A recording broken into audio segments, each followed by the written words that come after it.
bahwa Kongres telah memberikan kewenangan atau hak prerogatif kepada Ketua Umum PDI Perjuangan, yaitu Ya, Bu Mega. Megawati Soekarno Putri, untuk memilih dan memutuskan. Nah, tentu tidak ada diskusi di sana tentang cawapres. Saya tidak tahu ya apakah ada usulan nama dari Pak Jokowi, tetapi kan pada waktu membacakan Mas Ganjar sebagai calon presiden dari PDI Perjuangan, kan Mbak Puan kan sudah ditugaskan bertemu dengan tokoh-tokoh, dengan presiden dan ketua-ketua partai politik untuk menyerap seluruh aspirasi.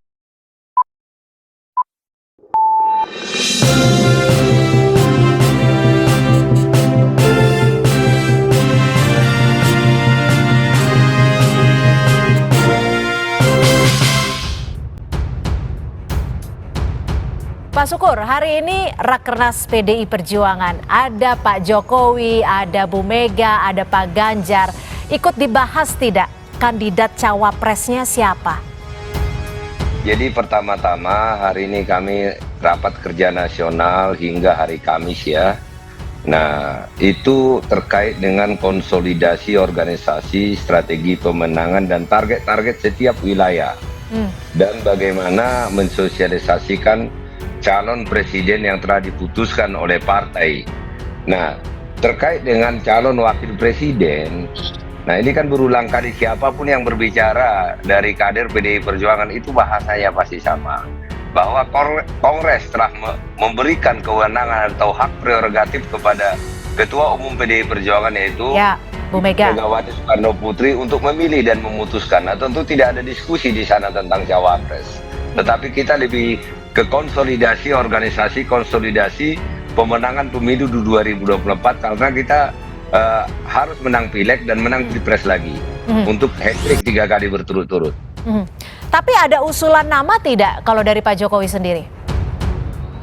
Ya, saya tidak tahu ya apakah ada usulan nama dari Pak Jokowi, tetapi kan pada waktu membacakan Mas Ganjar sebagai calon presiden dari PDI Perjuangan, kan Mbak Puan kan sudah ditugaskan bertemu dengan tokoh-tokoh, dengan presiden dan ketua-ketua partai politik untuk menyerap seluruh aspirasi. Ya. Nah, melalui kontemplasi daripada Ibu Ketua Umum, diputuskan Mas Ganjar sebagai calon presiden dari PDI Perjuangan. Nah, tentu kan seluruh masukan-masukan dari elemen masyarakat, pastilah Ketua Umum saya pasti akan berpikir dan menelaah semua itu. Mana yang terbaik untuk bangsa dan negara, dan meneruskan apa yang sudah dilakukan oleh Pak Joko Widodo selama 2 periode sebagai Presiden Republik Indonesia. Ya, kalau saat penentuan baca pres Ganjar, nama artinya masukan dari Presiden Jokowi ini ikut dipertimbangkan. Apakah masukan dari Presiden ini untuk menentukan cawapresnya nanti akan menjadi porsi besar juga? Ya, tadi kan saya katakan saya tidak tahu. Nah, tentu saja masukan mana atau input dari mana yang Ketua Umum paling dengarkan, itu kan keputusan mutlak Ketua Umum, dan itu bukan tugas saya di dalam menelaah masukannya dari mana. Tugas saya adalah sebagai Ketua DPP bidang organisasi adalah memantapkan seluruh struktur organisasi PDI Perjuangan, Mbak Cynthia. Oke, saya akan ke Pak Saiful Huda. Pak Saiful Huda, kalau dari PKB sendiri seperti apa untuk menentukan cawapres? Seberapa penting menurut Anda peran Jokowi untuk menentukan hal ini? Saya tidak tahu persis apakah Pak Jokowi mengambil inisiatif atau sekedar komunikasi, ingin tahu. Mbak Cynthia, bukan itu pertanyaannya ke Mas Yuda. Bukannya sudah bergandengan tangan dengan Gerindra? Gimana? Betul. Bukan ya. Itu pertanyaannya ke Mas Yuda. Bukannya udah bergandengan tangan dengan Gerindra? Kenapa harus masih ngelirik yang lain gitu loh? Boleh, silakan langsung dijawab, Pak Saiful. Ya, saya kira saya setuju itu statement Bang Syukur. Jadi apa yang terjadi sekarang saya kira dinamika, kita nikmati saja. Termasuk dinamika yang terjadi antara Pak Jokowi dengan Bu Mega. Dinamika seperti apa ini maksudnya?